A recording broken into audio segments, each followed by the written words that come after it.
AP CM Jagan పై దాడి జరిగి రోజులు గడుస్తున్నాయి. కానీ నిందితులు ఎవరో పోలీసులు ఇప్పటికీ కనిపెట్టలేకపోయారు. అనుమానితుల పేరుతో ఇప్పటికే 100 మంది వరకు విచారించారు తప్ప అసలు వ్యక్తిని ట్రేస్ చేయలేకపోతున్నారు. అయితే తాజాగా ఈ కేసుకు సంబంధించి పోలీసులు కీలక పురోగతిని సాధించినట్టు తెలుస్తోంది.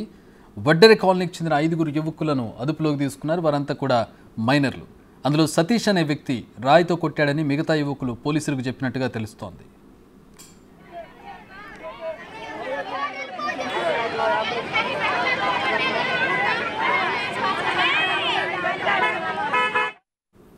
మరోవైపు సీఎం జగన్ పై రాయి దాడి ఘటనకు సంబంధించి సీన్ రీకన్స్ట్రక్షన్ చేసే ఆలోచనలో ఉన్నారు. ఇప్పటి వరకు పోలీసులు 4 రాళ్లను స్వాధీనం చేసుకున్నారు. ఆ 5 యువకులు కూలి పనులు చేసుకుంటూ మత్తు పదార్థాలకు అలవాటు పడినట్టుగా అనుమానం వ్యక్తం చేస్తున్నారు. సీఎం జగన్ పై రాయి దాడి జరిగిన రోజు ప్రస్తుతం పోలీసుల అదుపులో ఉన్న యువకుల కదలికలపై ఆరా తీస్తున్నారు.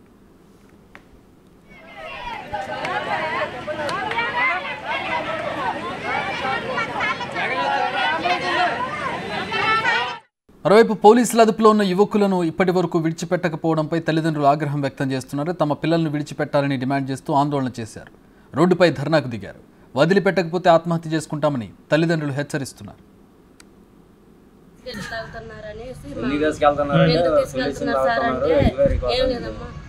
ఎందుకు తీసుకెళ్తున్నారు సార్ అంటే సొల్యూషన్ తాగారు అందుకే తీసుకెళ్తున్నామమ్మా, ఏం లేదు ఎంక్వైరీ చేసి పంపించేస్తాం, మీ పిల్లల్ని మేమేం చెయ్యము అని అన్నారు సార్.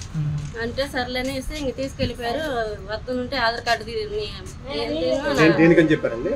సొల్యూషన్ తాగుతున్నారు, అందుకే తీసుకెళ్తున్నాము, సొల్యూషన్ తాగుతున్నారు అని తీసుకెళ్తున్నాము, మీకు పిల్లడికి ఏం కాదు, అది ఎంక్వైరీ లాగేసి పంపించేస్తాం, మీ పిల్లల్ని మేమేం చెయ్యం అనేసి వెళ్ళిపోయారు. తీసుకెళ్ళిపోయారు. వెనకాల ఆధార్ కార్డు తీసుకొని స్టేషన్కి రండి, మేము ఏం చెయ్యం మీ పిల్లల్ని అన్నారు. సరే ఆధార్ కార్డు తీసుకొని నేను వెళ్ళాడు. 2 సార్లు వెళ్తే లేరు. అక్కడ అడిగితే ఇక్కడ ఆధార్ కార్డు తీసుకొని వచ్చేలోపు లేరు. ఇదే విషయానికి సంబంధించి మా విజయవాడ ప్రతినిధి మల్లికార్జున్ అడిగి మరిన్ని వివరాలు తెలుసుకుందాం. మల్లికార్జున్, ఈ కేసును ఫాలోఅప్ చేస్తూ ఉన్నారు. ఏంటి అసలు ఏం జరిగింది సోఫార్? ఇప్పటి వరకు ఉన్న అప్డేట్స్ ఏంటి? తాజాగా ఉన్న వివరాలు తెలిసాయా మనకి? ఈ కేసుకు సంబంధించి వాళ్ళని ఏమైనా బయటికి పంపించడం కానీ వాళ్ళకి సంబంధించిన వివరాలు కానీ తెలిసాయా? ఈ రోజుతో కూడా 4వ రోజు గడుస్తూ ఉంది సీఎం జగన్మోహన్ రెడ్డి పైన దాడి జరిగిన ఘటన కేసుకు సంబంధించి. ఈరోజు ఈ కేసుకు సంబంధించి కీలక పరిణామాలు అయితే చోటు చేసుకున్నాయని కూడా చెప్పుకోవచ్చు. దీనికి ఏదైతే దాడి చేసిన సంఘటనకు సంబంధించిన దాంట్లో ఏదైతే రాయి ఉందో రాయిని కూడా పోలీసులు గుర్తించడం జరిగింది. ఏదైతే మన రోడ్స్కి సంబంధించి ఫుట్పాత్ మీద ఏదైతే వేస్తూ ఉంటారో ఆ స్టైల్కు సంబంధించిన రాయిగా కూడా పోలీసులు గుర్తించడం జరిగింది. ఆ పరిసర ప్రాంతాల్లో సంఘటన ఏదైతే పరిసర ప్రాంతాల్లో జరిగిందో ఆ ప్రాంతంలో కూడా దాదాపుగా 1 వారం రోజుల క్రితం ఆ రోడ్లకు ఇరువైపులా గంగానమ్మ గుడి ప్రాంతంలో పోలీసులు ఘటన జరిగినట్టు కూడా గుర్తించడం జరిగింది. రాయి కూడా అటు నుంచే వచ్చినట్టు కూడా గుర్తించడం జరిగింది. ఈ నేపథ్యంలోనే అక్కడ 1 వారం రోజుల క్రితం ఆ టైల్స్కు సంబంధించిన రాళ్లను అక్కడ వర్క్ చేయడం కూడా జరిగింది. రోడ్డుకు ఇరువైపులా కూడా వర్క్ చేయడం జరిగింది. అక్కడ అడ్జస్ట్మెంట్స్ కోసం అంటే రాయి అంతా కూడా కొలతల ప్రకారం ఆడ వేస్తూ ఉంటారు. దాంట్లో రాళ్ళు కటింగ్ చేస్తూ ఉంటారు. కటింగ్ చేసిన రాయిలో ఒకటి అరచేతిలో మిడిపోయే రాయిని కూడా వాళ్ళు గుర్తించడం జరిగింది. వారి నమూనా కిందగా కూడా ఒక 4 రాళ్ళను కూడా పోలీసులు అక్కడ స్వాధీనం చేసుకోవడం జరిగింది. అలాంటి రాయిని పోలీసులు స్వాధీనం చేసుకున్నారు. అంతేకాకుండా అక్కడ ఏదైతే రాయి విసిరేశారని అనుమానం వ్యక్తం చేస్తూ ఉన్నారో దాదాపుగా 100 మందికి పైగా కూడా అనుమానితుల్ని విచారణ చేస్తున్న పరిస్థితి కూడా కనిపిస్తూ ఉంది. ఎక్కువగా కూడా అక్కడ ఉన్న గంగానమ్మ గుడి సమీపంలో ఏదైతే వడ్డెర కాలనీ ఉందో వడ్డెర కాలనీలో ఉన్న టీడీపీ నేత పిల్లి మాణిక్యరావు మనకి ఫోన్ లైన్లో జాయిన్ అవుతున్నారు. మాణిక్యరావు గారు నమస్కారం. మాణిక్యరావు గారు చెప్పండి. మాణిక్యరావు గారు, ఈ జరిగిన ఘటనకు సంబంధించి ఇప్పుడు వాళ్ళ తల్లిదండ్రులు ఆందోళన వ్యక్తం చేస్తున్నారు, నిరసన వ్యక్తం చేశారు. వాళ్ళంతా కూడా కూలీ చేసుకునేటటువంటి వాళ్ళు మా పిల్లల్ని అన్యాయంగా తీసుకెళ్లారని చెప్పి వాళ్ళు డిమాండ్ చేస్తున్నారు. ఏంటి వీళ్ళని మీరు నిందితులుగా మీరు కూడా భావిస్తున్నారా? ఇక్కడ అక్కడ జరిగినటువంటి ఘటనకు సంబంధించి అరెస్ట్కి సంబంధించి మీ స్పందన ఏంటి? ఇది ఖచ్చితంగా నిందితులు వాళ్ళు అయి ఉంటారని చెప్పేసి మేము అభిప్రాయపడతా ఉన్నామండి. వినపడుతుందండి నా మాట? వినపడుతుంది సార్, మాట్లాడండి. ఖచ్చితంగా నిందితులు అయితే ఈ సతీష్ లేకపోతే దుర్గారావు వీళ్ళు అయి ఉండరు. మొత్తం ఇదంతా కూడా రాజకీయ డ్రామా లాగా కనబడతా ఉంది. జగన్మోహన్ రెడ్డి స్క్రిప్ట్ ప్రకారమే రాష్ట్రంలో ఉన్నటువంటి పోలీస్ బాస్, సిఎస్ వీళ్ళందరూ కూడా కలిసి చేసినట్టుగా కనపడతా ఉంది. అయితే తెలుగుదేశం పార్టీ కానీ మిగతా రాష్ట్రంలో ఉన్న ఈ ప్రతిపక్షాలు ప్రజా సంఘాలందరూ కూడా దీని మీద ఖచ్చితంగా నిగ్గు తేల్చాలని సిబిఐని ఎప్పుడైతే డిమాండ్ చేసిందో, సిబిఐ కనుక రంగంలోకి దిగితే జగన్మోహన్ రెడ్డి వ్యూహాలన్నీ బయటపడతాయని, తప్పులో భాగస్వాములైనటువంటి CS, DGP, CP Rana garu వీళ్ళందరూ కూడా దానిలో భాగస్వాములని బయటపడిద్దని ఎవరో ఒకరిని తీసుకొచ్చి కోడి కత్తిలాగా బలి చేయాలనే ఉద్దేశంతో ఈ సతీష్ని, దుర్గారావుని, సంతోష్ని, చిన్న చరిత్రని వీళ్ళని తీసుకొచ్చినట్టుగా అర్థమవుతా ఉంది. ఎందుకంటే వీళ్ళు చాలా స్పష్టంగా ఇదేం మాయల సినిమానో విట్లాచార్య సినిమానో కాదు కదా. ఒక రాయి ఒకరికి తగిలి, ఆ తర్వాత ఇంకొకరికి తగిలి, ఆ తర్వాత కాలుకి తగిలి ఇంతమందికి గాయం చేయడానికి ఇదేమన్నా విట్లాచార్య సినిమానా? ఎట్టి పరిస్థితుల్లో కాదు. అట్లాగే మీరు కనుక చూస్తే ఇది జనాన్ని సెంటిమెంట్ తోటి ఫూల్స్ చేసి, ఆ సెంటిమెంట్ తోటి మంటకాలు చేసుకొని ఓట్లో లాభం పొందాలనేటట్టుగా చాలా స్పష్టంగా కనపడతా ఉంది. నిన్న కూడా మీరు కనుక చూస్తే సిపి గారు మాట్లాడాడు, ఎట్లా దొరుకుతారు 5,000 మందిలో మేము ఎవరిని పెట్టుకుంటాము అని అన్నారు. అట్లాగే కొన్ని రాళ్ళుని మేము సేకరించాము, ఆ రాళ్లలో ఏసిన వాళ్ళు వస్తే ఆ రాయిని గుర్తుపడతాడంట. అంటే ఇప్పుడు తీసుకొచ్చినటువంటి 5-6 తీసుకొస్తే అక్కడ 1,000 రాళ్ళు 2,000 రాళ్ళు వీళ్ళు పోస్తే ఆ రాళ్ళలో నుంచి గుర్తుపడతారండి? నిజంగా ఏచినోడు ఉన్నా కానీ ఆ రాయిని గుర్తుపట్టగలుగుతాడా? ఏంది పన్ని వ్యవహారాలు ఇవన్నీ? కామెడీ వ్యవహారాలు, క్రిమినల్ వ్యవహారాలు, రాష్ట్రంలో ప్రజలందరినీ పూర్తి చేయాలనా? ఒకవేళ రాయి కనుక దొరికితే ఒక జగన్మోహన్ రెడ్డికే దొరికింది. ఎందుకంటే తగిలిన వెంటనే కింద పడుతుంది. అంటే ఆయన కింద పడతాం అంటే దాని మీన్స్ ఏదైతే ఆయన దాని మీద ఉన్నాడో కాన్వాయ్ మీద, ఆ కాన్వాయ్ మీద కింద పడుతుంది. ఆ రాయిని వాళ్ళు ఎవరైతే పోలీసులు ఉన్నారో వాళ్ళకి ఇస్తే వాళ్ళు ల్యాబ్కు పంపించి ఈ రాయి ఏ ప్రాంతంలో దొరుకుతుంది, ఎక్కడ దొరుకుతుంది, అక్కడ నిజంగా ఉందా లేదా, వేరే ప్రాంతం నుంచి తీసుకొచ్చారా, ఇవన్నీ కూడా వాళ్ళు ఇన్వెస్టిగేషన్ చేస్తారు. రాయి ఇవ్వాలనుకుంటే జగన్మోహన్ రెడ్డి ఇవ్వాలి. 2 లక్షల రూపాయలు ప్రకటించింది కూడా క్యాబినెట్ కోసమే ప్రకటించారు. అసలు జగన్మోహన్ రెడ్డి మీద దాడి జరిగిందని జగన్మోహన్ రెడ్డి నిజంగా కనుక భావిస్తే ఆ రాయిని జగన్మోహన్ రెడ్డి ఎందుకు ఇవ్వలేదు? గతంలో చంద్రబాబు నాయుడు గారి మీద రాయిల పడి ఆ వెంటనే పడ్డటువంటి రాయి చంద్రబాబు నాయుడు గారు చూపిస్తూ ఈ రాయి వేశారు, ఈ రాయి వేయటం వల్ల మా సెక్యూరిటీ ఆఫీసర్ మధు గారికి దెబ్బలు తగిలి అని చెప్పి చూపించాడు.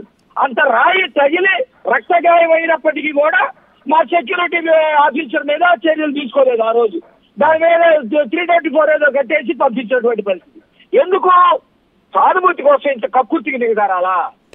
రాజకీయంగా నేను పలాని పని చేశానని చెప్పి ఎన్నికల్లో గెలవాలి కానీ నేను పోలవరాన్ని పూర్తి చేసేది నాకు ఓట్లు వేయండి, నేను అమరావతి కట్టుబడి ఉన్నాను రాజధాని పూర్తి చేసేది నాకు ఓట్లు వేయండి, లేకపోతే ప్రత్యేక హోదా మెడవ వచ్చి తెచ్చేది నాకు ఓట్లు వేయండి, సిపిఎస్ రద్దు చేసి ఆల్రెడీ 5 ఏళ్ళు అయిపోతుంది మీరు నాకు ఓట్లు వేయండి అడగాల. ఈ పార్టీ మీద కూడా ఆరోపణ చేస్తూ ఉన్నారు కదా ఈ దాడికి సంబంధించి. అదే జగన్మోహన్ రెడ్డి పోలీసులను చెప్పమనండి. చంద్రబాబు నాయుడు గారు అక్కడ ఆయన మీటింగ్ పోయి జనంలోకి వచ్చి జనంలో నుంచి రాయేసారని చెప్పేసి పోలీసులు చెప్పమనండి. ఇప్పుడు మా పార్టీ మీద ఆరోపణలు చేయడం కోసం వాళ్ళ స్నేహితులు చేస్తున్నట్టుగా చూస్తే అర్థమవుతా ఉంది. ఎందుకంటే మా దాడి జరిగిన 2 నిమిషాలు కూడా కాకముందే ఫ్లెక్సీలతోటి చంద్రబాబు రాక్షసుడు, చంద్రబాబు నాయుడు దాడి చేపించాడని ఫ్లెక్సీలు పెట్టుకున్నారు, ప్లే కార్డ్స్ పెట్టుకున్నారు. అంటే ముందుగానే ఫ్లెక్సీలు తయారు చేసుకున్నట్టే కదా.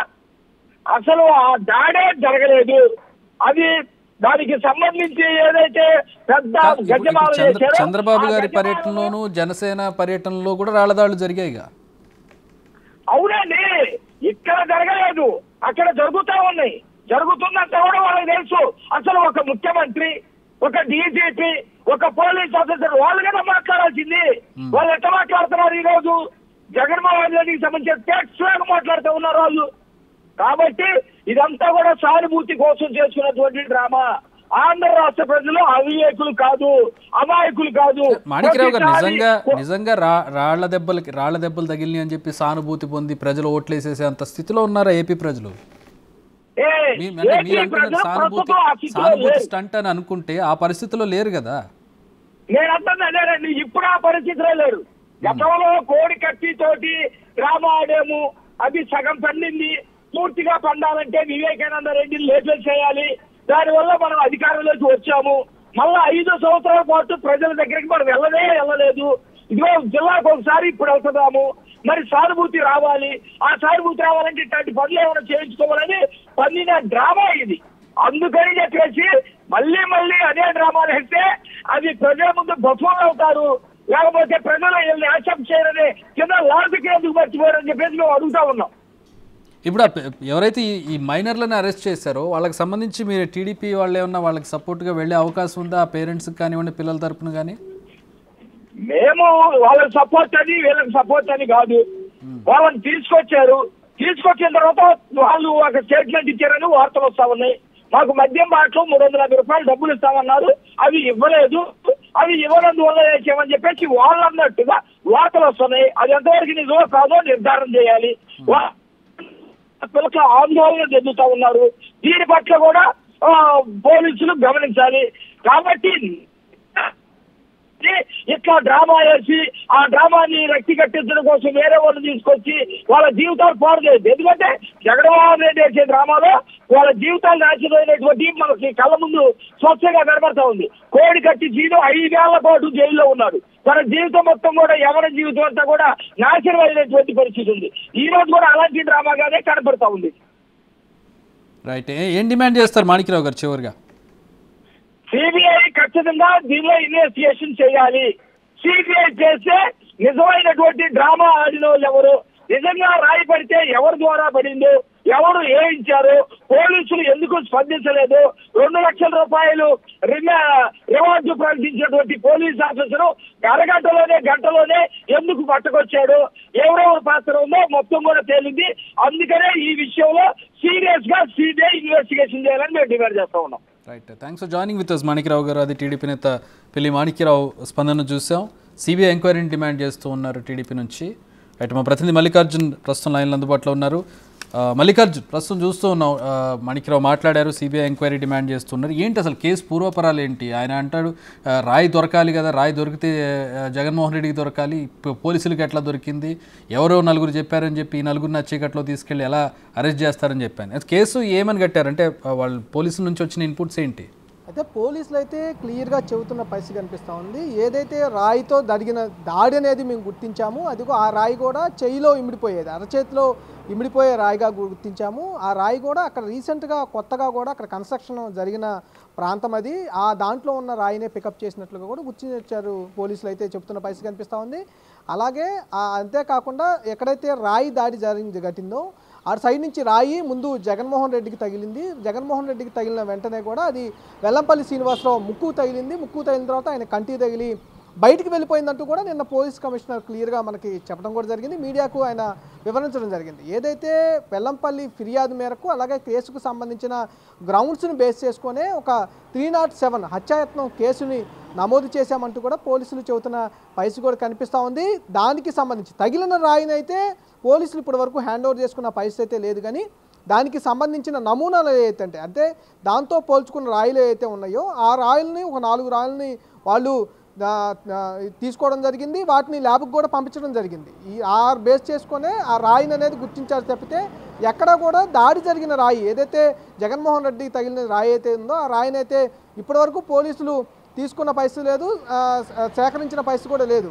అంతేకాకుండా ఇప్పుడు టీడీపీ నేతలు ఇప్పుడు ఎవరైతే ఆరోపణలు చేస్తూ ఉన్నారో ఇటు సిపి విజయవాడ సిపి కావచ్చు, అలాగే ఇంటెలిజెన్స్ ఐజీ కావచ్చు, అలాగే ఎవరైతే ఉన్నారో డీజీపీ రాజ్నాథ్ రెడ్డి కావచ్చు, వీళ్ళు 3 పైన కూడా వాళ్ళు అనుమానం వ్యక్తం చేస్తూ ఉన్నారు. పవన్ కళ్యాణ్ కూడా నిన్న చేసిన ట్వీట్ మనం చూసుకుంటే ఎవరైతే భద్రతా లోపాల్లో వీళ్ళు 3 ఉన్నారో వాళ్ళతో ఎలా ఇన్వెస్టిగేషన్ చేస్తారు, ముందుగా వాళ్ళని సస్పెండ్ చేయాలి, వాళ్ళని సస్పెండ్ చేసిన తర్వాత నిష్పాక్షపాతంగా విచారణ చేసే అధికారులతో విచారణ చేస్తే దాని పాత్రదారులు ఎవరో సూత్రధారులు ఎవరో తెలుస్తుందనే విషయం కూడా నిన్న పవన్ కళ్యాణ్ చెప్పడం జరిగింది. ఇదే సమయంలో కూడా నిన్న బోండా ఉమా కూడా ప్రెస్ మీట్ పెట్టి కొన్ని వ్యాఖ్యలు చేయడం జరిగింది. ఎవరైతే వెల్లంపల్లి శ్రీనివాసరావు పశ్చిమ నియోజకవర్గంలో ఉన్న రౌడీ షీటర్లు ఎవరైతే ఉన్నారో వాళ్ళందరినీ సెంట్రల్ నియోజకవర్గంలో తిప్పుతూ ఉన్నారు, వాళ్ళతో ఏదో ప్లాన్ చేయబోతున్నారనే విషయాన్ని మేము ఇదేదో జరగబోతుందనే విషయాన్ని కూడా ఎన్నికల కమిషన్కి తెలియజేసినట్టుగా కూడా నిన్న ఆయన మీడియా ముఖంగా కూడా ప్రెస్ మీట్లో వెల్లడించడం జరిగింది. ఈ సందర్భంలోనే అక్కడున్న పశ్చిమ నియోజకవర్గ రౌడీ షీటర్ ఈ ఘటన చేసుంటాడు, ఈ దాడి చేసుంటారనే ఆయన ఆరోపణలు కూడా చేసిన నేపథ్యం కూడా కనిపించింది. ఇవన్నీ బయటికి రావాలంటే వెల్లంపల్లి శ్రీనివాసరావు కాల్ డేటాతో పాటు ఎవరైతే విజయవాడ ఎంపీ అలాగే వైసీపీ ఎంపీ అభ్యర్థి ఉన్నారో కేశినేని నాని వీళ్ళిద్దరూ కాల్ డేటాని బయటికి తీయాలి. వాళ్ళతో పాటు అధికారులుగా ఉన్న ఎవరైతే ఉన్నారో సిపి విజయవాడ సిపి అలాగే డీజీపీ అలాగే ఐజీ ఇంటెలిజెన్స్ ఐజీ కాల్ డేటాను కూడా బయటికి తీయాలి. 15 రోజుల క్రితం నుంచి ఏదైతే ఫోన్ కాల్స్ వెళ్తా ఉన్నాయో వాళ్ళకి సంబంధించిన డేటా అంతా బయటికి తీస్తే కంపల్సరీగా ఈ కేసుకు సంబంధించి వెంటనే దోషులు ఎవరనేది బయటకు వస్తారు, దోషులు అదే నిందితులు ఎవరనేది బయటకు వస్తారంటూ కూడా ఆయన వ్యాఖ్యలు చేసిన పరిస్థితి. ఇదే టీడీపీ కూడా ఇవన్నీ జరగాలంటే కంపల్సరీగా సిబిఐ ఎంక్వైరీ వేస్తేనే ఇవన్నీ బయటకు వస్తున్న విషయంపై కూడా వాళ్ళు డిమాండ్ చేసిన పరిస్థితి కూడా కనిపిస్తూ ఉంది. ఇదే సందర్భంలో వైసీపీ కూడా కొన్ని ఆరోపణలు చేస్తూ ఉంది. టీడీపీయే దీని అందరికీ కుట్ర రచించింది, సీఎం జగన్మోహన్ రెడ్డిని అంతమొందించే లక్ష్యంతోనే టీడీపీ ఈ అలాంటి ఘటనలకు పాల్పడుతుందంటూ కూడా ఇటు టీడీపీ కూడా ఆరోపిస్తున్న పరిస్థితి కూడా కనిపిస్తూ ఉంది. కేసు విచారణకు వచ్చేవరకు మనం చూసుకుంటే సిపి వెల్లడించిన విషయాలు ఒకసారి మనం పరిశీలించగలిగితే భద్రత అనేది మేము క్లియర్గా అన్ని భద్రతా ఏర్పాట్లు చేశాము, ఇది అనుకోకుండా జరిగిన సంఘటన మాత్రమే అంటూ కూడా నిన్న సిపి చెప్పుకొచ్చిన పరిస్థితి కూడా కనిపించింది. కరెంటుకు సంబంధించి పవర్ కట్ ఎందుకు చేశారు అనే విషయాన్ని క్వశ్చన్ చేసినప్పుడు సిపి కూడా దానికి కొంత క్లారిటీ ఇచ్చే ప్రయత్నం అయితే చేశారని కూడా చెప్పుకోవచ్చు. ఎక్కడైతే పర్యటన జరుగుతూ ఉన్న దానికి సంబంధించి ఒకరోజు ముందుగానే మేము ఆ ప్రాంతం మొత్తం పరిశీలించామని కూడా సిపి వెల్లడించడం జరిగింది. ఏదైతే కరెంటు పోల్స్కు సంబంధించి వైర్లు ఏదైతే కిందకుంటా ఉన్నాయో అవి తగిలే అవకాశం ఉంది కాబట్టి కరెంటు ఆ రోజు అక్కడ కట్ చేయడం జరిగింది. ప్రతి ప్రాంతంలో అయితే బస్సు యాత్ర పర్యటించే ప్రతి ప్రాంతంలో కూడా కరెంటు తీగల్ని చూసుకొని అక్కడున్న కరెంటు పవర్ని కట్ చేస్తూ ఉన్నామంటూ కూడా చెప్పడం జరిగింది. చక్రి రైట్, ఇప్పుడు దీనికి సంబంధించి అంటే మైనర్లుగా తెలుస్తోంది, నెక్స్ట్ లీగల్గా ఎట్లాంటి స్టెప్స్ ఉండే అవకాశం కనపడుతుంది కేసుకు సంబంధించి కావచ్చు, ఫర్దర్గా కోర్టు ముందు ప్రొజెక్ట్ చేయడానికి సంబంధించి కావచ్చు. అయితే దీంట్లో ఇప్పుడు 5 మైనర్లని వాళ్ళు అదుపులోకి తీసుకోవడం జరిగింది. వాళ్ళ మీద అనుమానం వ్యక్తం చేస్తూ ఉన్నారు, బలంగా ఒక వ్యక్తి మీద అయితే అనుమానం వ్యక్తం చేస్తూ ఉన్నారు. ఎందుకు బలమైనగా అనుమానం వ్యక్తం చేయాల్సిన పరిస్థితి ఎందుకైతే వచ్చిందంటే ఆ 5 ఎవరైతే 5 వడ్ర కాలనీకి సంబంధించిన మైనర్లు ఎవరైతే తీసుకెళ్లారో అందులో ఒక కుర్రోడు ఇంకో కుర్రోడు చేశాడు అనే విషయాన్ని పోలీసులకు చెప్పినట్టుగా కూడా పోలీసులు కొంత సమాచారం మనకు అందిస్తున్న పరిస్థితి కూడా కనిపిస్తూ ఉంది. అందుకోసమే బలంగా అసలు 5 కుర్రోళ్ళు ఎక్కడున్నారు, ఆ రోజు అసలు ఏం జరిగిందనే విషయంపై కూడా పోలీసులు ఆరా తీస్తున్న పరిస్థితి కూడా కనిపిస్తూ ఉంది.